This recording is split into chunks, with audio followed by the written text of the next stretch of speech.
SummerSlam. Traditionnellement, c'est un des plus gros shows de l'année, le pay-per-view de l'été. Et son édition de 2008 en a peut-être été la plus belle illustration. De son match Hell in a Cell entre l'Undertaker et Edge, à l'affiche digne de WrestleMania entre John Cena et Batista, en passant par le segment mémorable entre Shawn Michaels et Chris Jericho, tout était réuni pour qu'on se régale et pour qu'on y passe par toutes les émotions. Ensemble, on va se replonger dans cette édition 2008 du plus gros show estival de la WWE. Et on va décortiquer tous les éléments qui le rendent inoubliable. Avant de commencer, pensez à vous abonner et à liker cette vidéo. Vous êtes bien sur Johnny Catch, pourquoi SummerSlam 2008 était un chef-d'œuvre. C'est parti!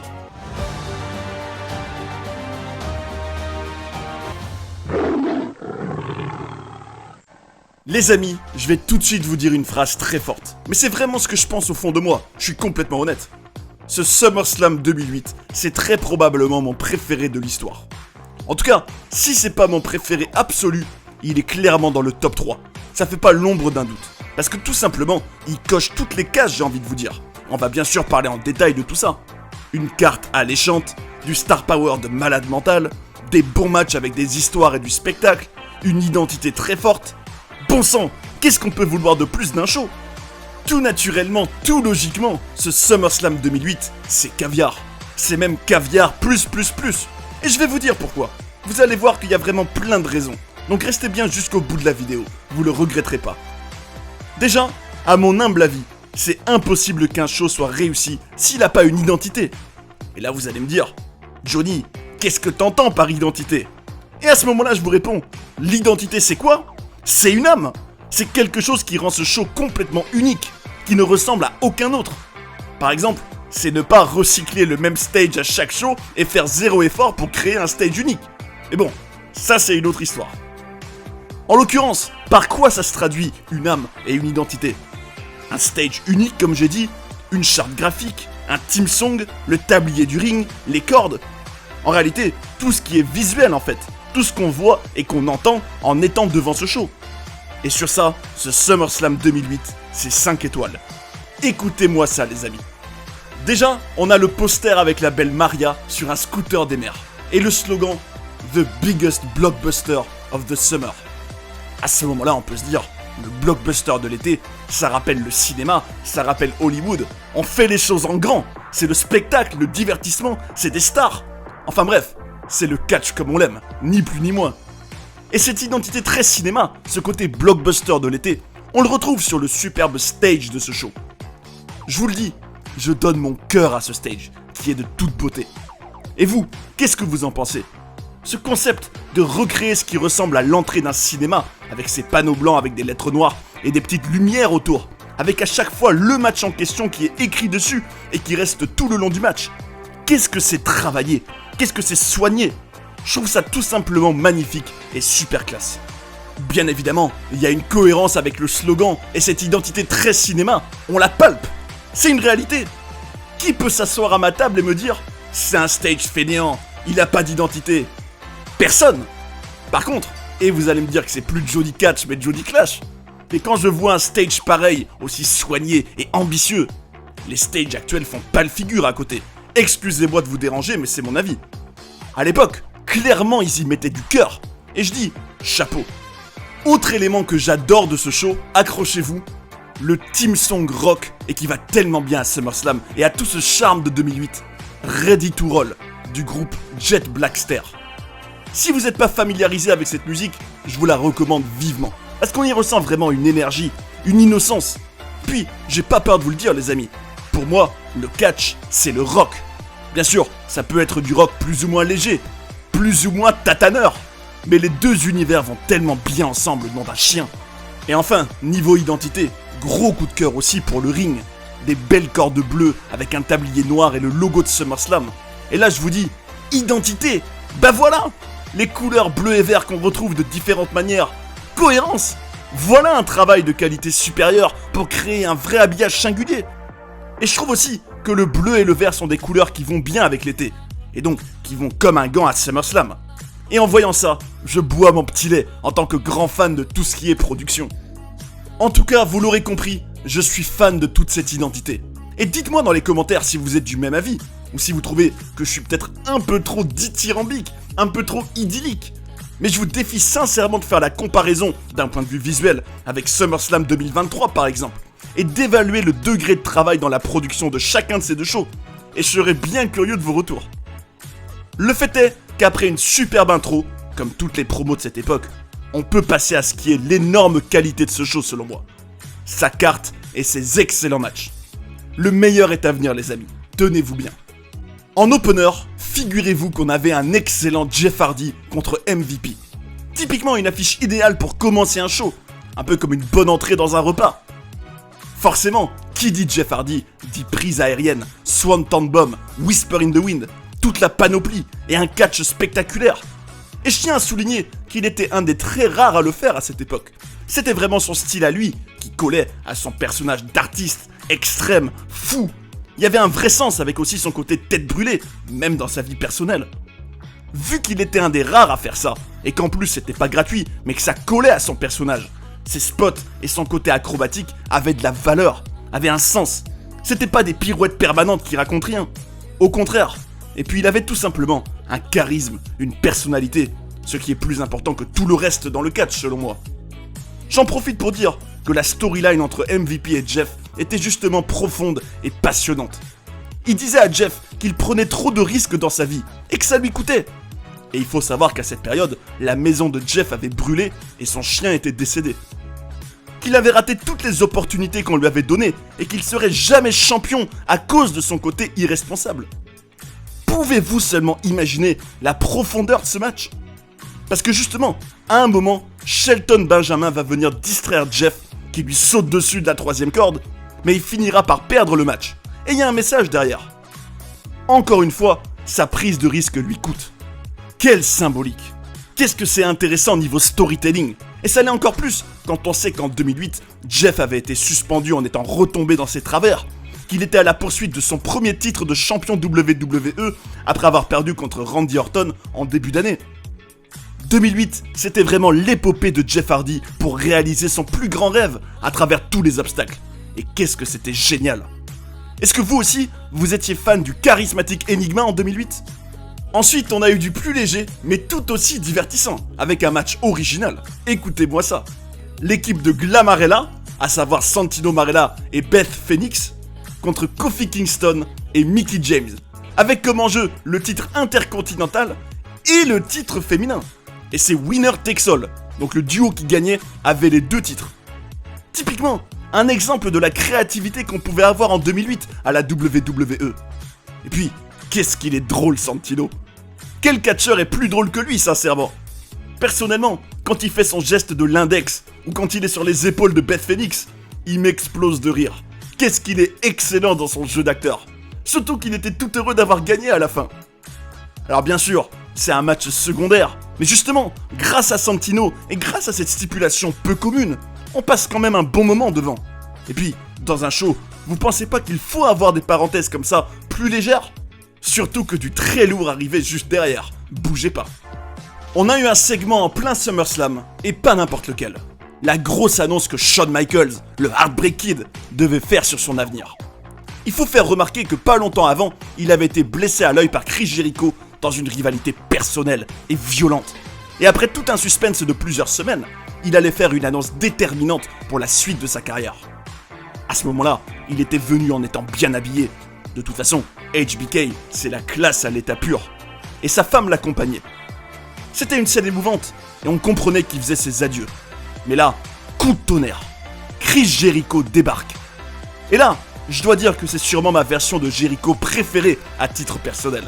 Celle de 2008, où il était ce heel en costume qui traitait tout le monde d'hypocrite et de parasite gélatineux. Qu'est-ce que je l'adore ce personnage. Et il était tellement parfait en heel.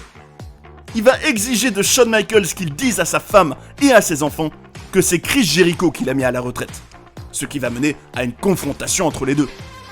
Cette storyline, c'était caviar, et une des meilleures de l'année 2008. Et il va y avoir ce moment choquant où Jericho va pour mettre un coup à HBK, qu'il évite, et au final, c'est la femme de Michaels qui se le prend. Et assez fort en plus. Est-ce qu'à ce moment-là, vous aussi vous étiez choqués? Je trouve que c'était une scène incroyable. Il y avait un vrai moment de flottement où la frontière entre ce qui était prévu ou non était brouillée, puisqu'on aurait pu croire que Jericho avait tapé trop fort.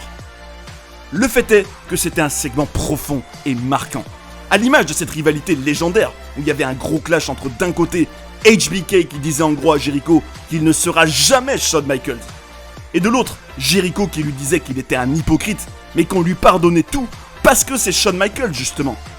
Vous vous rendez compte comme c'est personnel et psychologique? Ça c'est de la storyline, et c'était un segment incroyable. Pour digérer toutes ces émotions, il y avait juste après le match qui m'excitait le moins, pour être honnête avec vous. Mark Henry contre Matt Hardy pour le titre ECW, qui s'est en plus terminé sur une disqualification à cause du manager de Henry, Tony Atlas. Par contre, j'étais content, parce que Jeff Hardy était venu protéger son frère à la fin face au bœuf quand ce dernier voulait le tataner, et ils avaient réussi à avoir le dernier mot ensemble. D'ailleurs, on notera que Jeff avait fait des dreadlocks ce jour-là. C'était un Jeff estival et exotique. En tout cas, avoir une reformation des Hardy Boys dans cette scène, quand on sait que par la suite, Matt fera son heel turn et qu'on sait tout ce qui se passera entre eux, c'était clairement un moment que je sirotais. Ensuite, on a eu le match pour le titre poids lourd avec le champion CM Punk contre l'excellent heel JBL, qui n'est généralement pas assez reconnu je trouve, alors que pourtant, il sait vraiment bien se rendre détestable. Ce que j'aime bien dans ce match, c'est qu'il symbolise cette période de l'été 2008 où CM Punk avait été le champion de Monday Night Raw. C'était un vent de fraîcheur et un vrai changement par rapport au Triple H, au John Cena. Bon, c'est sûr que c'est une expérience qui n'a pas duré bien longtemps, puisque Randy Orton est venu mettre son petit grain de sel dans cette histoire. Et même un très gros grain de sel, vu qu'à Unforgiven, le pay-per-view suivant, il lui infligera un punt kick qui mettra le Kid de Chicago hors service et lui fera perdre son titre. En tout cas, ce match entre Punk et Layfield racontait une vraie histoire avec le heel qui malmenait le babyface à coups de descente du coude enragé, dont je suis fan personnellement. C'était un match où Punk avait l'occasion de prouver sa résilience, son côté héroïque, et il finira bien par gagner, et de manière clean en plus, ce qui avait l'avantage de le crédibiliser. Qu'est-ce que vous aviez pensé de ce règne de CM Punk en 2008? Plutôt hors sujet ou vent de fraîcheur? Je profite aussi de l'occasion pour dire que j'aime la manière dont CM Punk était souvent filmé pendant ses entrées à cette époque, à savoir de dos avec un plan superbe où on voit aussi tout le public. Quant au match pour le titre WWE dans ce show, entre Triple H et le Great Khali, c'est typiquement une affiche et un style de match où certains pourraient dire « c'est pas du beau catch, ça sert à rien ». Mais laissez-moi vous dire pourquoi il était passionnant ce match.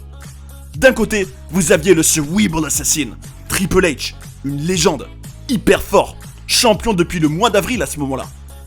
De l'autre, un géant, un colosse intimidant qui nous arrive tout droit de l'Inde, le Great Khali. Comment le King of Kings peut-il réussir à vaincre ce monstre, en sachant que les semaines précédentes, il n'avait pas réussi à lui faire son pedigree, et que l'Indien lui avait fait un vice grip destructeur? C'était tout le suspense de ce match, un vrai jeu d'échecs. Et moi je trouve ça passionnant. C'est comme si Triple H devait penser Sun Tzu et être un fin stratège pour gagner. Est-ce que vous aussi, ça vous passionne ce genre de match à la David contre Goliath? Ou du moins, ces scénarios où tout repose sur de la stratégie? C'est sûr qu'on aime ou on n'aime pas. Mais en tout cas, The Game avait été fidèle à son surnom en étant malin et en affaiblissant les jambes du géant pour finir par réussir son pedigree fatal grâce à ça. Ses kicks dans les grandes échasses de Khali avaient fini par ébranler l'Indien. Et même si c'est typiquement le genre de match qui a dû donner des cauchemars au journaliste Dave Meltzer, moi personnellement, je suis client. Après ça, on arrivait au blockbuster de l'été, à la grosse affiche de ce show, qui était digne d'un gros film. Le clash des titans entre les deux porte-étendards de l'ère de la Ruthless Aggression. Ceux qui avaient été choisis tous les deux en 2005 pour succéder à Stone Cold Steve Austin et à The Rock, et qui ne s'étaient encore jamais affrontés. Deux superstars intenses, méga crédibles, virils, dans un match du calibre de WrestleMania. John Cena contre Batista. Que demander de plus à SummerSlam, les amis? J'avais trouvé la promo d'avant-match hyper classe, les entrées monumentales, et l'ambiance était exceptionnelle. Il faut que vous preniez suffisamment conscience du prestige de cette affiche à ce moment-là, et aussi du suspense énorme qu'il y avait. Qui allait gagner? Qui allait être l'élu de Vince McMahon? Du moins en août 2008. Est-ce que ça allait être celui qui était devenu Super Cena, qui gagnait quasiment tout le temps en étant un super-héros? Ou est-ce que ça allait être l'animal, l'homme au sommet de la chaîne alimentaire? Qu'est-ce que j'adore ce genre de match où on a deux vraies stars et un suspense total. J'ai envie de vous dire, on revient aux fondamentaux du catch, mais même des sports de combat. Et j'irai encore plus loin en disant que c'est aussi une des bases du cinéma justement, en parlant de blockbuster et de délire cinématographique en tout genre. Au-delà du gentil contre le méchant, un duel entre la force irrésistible et l'objet inamovible. Qui va gagner et comment? Enfin bref, je m'égare. Mais vous avez compris tout l'enjeu de ce match, qui avait une aura incroyable. Regardez-moi cette alchimie et cette intensité. Est-ce que ça vous vend pas du rêve sérieux? Le match était vraiment passionnant à suivre, avec une tension énorme sur chaque tombée. Un figure fort de Batista sur Cena en hommage à son mentor Ric Flair. C'était la régalade. Et à la fin, j'ai vraiment sursauté quand Batista a gagné, et en plus de manière clean. Vous vous rendez compte de ce choix fort? Est-ce qu'il vous avait fait tomber de l'armoire, vous aussi? En tout cas, entre nous, qu'est-ce qu'on avait eu de la chance en tant que fan de catch d'avoir une telle affiche à SummerSlam. Et comme si ça suffisait pas, il y avait un main event d'anthologie qui s'en venait juste derrière. Est-ce que cette carte déjà passionnante jusque-là pouvait être encore plus folle? Qu'est-ce qui pouvait la rendre encore meilleure? Je vais vous le dire. Un match Hell in a Cell entre Edge et l'Undertaker, pour conclure une des storylines les plus marquantes de 2008 qui durait depuis le mois de février. Ça allait être le point culminant de cette rivalité. Et qu'est-ce que c'était bien de tout conclure dans un Hell in a Cell, une des stipulations de prédilection du Taker, et qui promettait d'être violent et intense. Et ça l'a été. Oh oui. On y a eu des tables, des chaises, des échelles, un spot où il passe à travers la cage, un autre où il casse la table des commentateurs. Mais surtout, ça avait du sens, de la valeur. Ça servait une histoire qui avait besoin d'un dénouement sauvage où on ressentait la haine entre les deux personnages. Et où le vainqueur définitif de la rivalité était obligé de viander pour de bon son rival. Dites-moi ce que vous en pensez de ce match. Mais pour moi, il était le point final parfait de cette feud. Et qu'est-ce que c'était bien écrit. T'avais l'Undertaker qui prenait sa revanche pour tout ce que Edge lui avait fait depuis des mois, en utilisant ses propres armes contre lui. À savoir, en lui mettant un spear, en lui faisant un concerto, en le frappant avec une caméra. Voilà une écriture intelligente qui connecte au passé. Et je vous le dis, pour moi, c'est avec le Michaels contre Flair à WrestleMania 24, le meilleur match de l'année 2008. Est-ce que ça vous choque que je dise ça? En tout cas, venez en débattre si vous n'êtes pas d'accord. Mais il y avait de la profondeur, du storytelling, du star power, de la violence, mais pas gratuite. Et surtout, il y avait une fin d'anthologie qui, encore aujourd'hui, me laisse bouche bée. Alors que pendant toute leur rivalité, les matchs entre eux s'étaient soit terminés par des gogo plata du Deadman, soit par un décompte à l'extérieur, soit par une victoire de Edge, le Phenom allait achever le Rated R Superstar avec un tombstone, ce qui était déjà une bonne fin. Mais surtout, alors que personnellement, je m'attendais à ce qu'on ferme boutique, Taker est retourné dans la cage, a emmené un Edge dans les vapes, en haut de l'échelle, lui a dit « Maintenant, tu vas aller en enfer !» Alors qu'on avait des images très furtives de corbeaux et de cimetières, entre autres. Et là, boum! Il envoie Edge au sol, qui fait un trou dans le ring dans lequel il disparaît. Et là, accrochez-vous. Dans un visuel extraordinaire, des flammes sortent de ce trou. Vous vous rendez compte de la force de cette mise en scène, de cette symbolique incroyable? On peut dire que le Deadman a envoyé Edge en enfer pour tous ses péchés. Et j'ai envie de vous dire, quelle meilleure fin pour cette histoire? Ce match représentait aussi d'une certaine manière la fin de la Familia, à savoir le groupe composé de Edge, Vicky et Chavo Guerrero, Ryder, Hawkins et Neely, qui avait beaucoup marqué SmackDown en 2008. Face à tout ça, je suis resté pétrifié d'admiration. Si on fait le bilan, ce SummerSlam 2008 n'a eu aucun match décevant selon moi. On y a eu du suspense, du spectacle, des histoires bien racontées, des grandes stars, un travail de qualité sur l'identité du show. Franchement, de vous à moi, je vois aucun défaut à ce pay-per-view. Il avait tout ce qu'on peut attendre de SummerSlam, qui est quand même un des plus gros shows de l'année, et surtout, celui de l'été. Et on l'a parfaitement ressenti dans ce show. À l'image de cette année 2008 à la WWE, c'était un chef-d'œuvre. Vous savez maintenant pourquoi je trouve que SummerSlam 2008 était un show 5 étoiles, qui mérite vraiment de servir de référence pour tout SummerSlam, à mon humble avis. Dites-moi si au contraire, vous n'êtes pas plus fan que ça de ce show, ou si comme moi, il vous a régalé. Quel autre SummerSlam est du même niveau selon vous? Bien évidemment, tout ça est juste mon avis, et toute l'idée de cette rubrique c'est d'en débattre ensemble, en respectant les points de vue de chacun. On a tous la même passion, on est frères et sœurs de catch j'ai envie de dire, et ce serait un plaisir de discuter ensemble de tout ça.